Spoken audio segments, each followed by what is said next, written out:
হযরত আবু সাঈদ রাদিয়াল্লাহু তাআলা আনহু হতে বর্ণিত। তিনি বলেন, আল্লাহর রাসূল সাল্লাল্লাহু আলাইহি ওয়াসাল্লাম বলেছেন, জোহরের নামাজ গরম কমলে আদায় করো।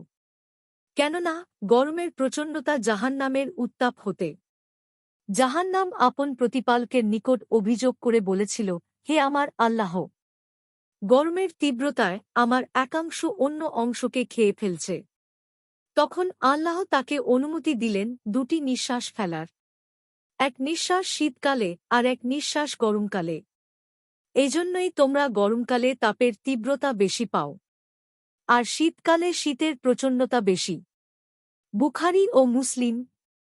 বুখারীর আর এক বর্ণনায় আছে, তোমরা গরমের যে প্রচণ্ডতা অনুভব করো তা জাহান্নামের গরম নিঃশ্বাসের কারণেই, আর শীতের তীব্রতা যা পাও তা জাহান্নামের ঠান্ডা নিঃশ্বাসের কারণেই।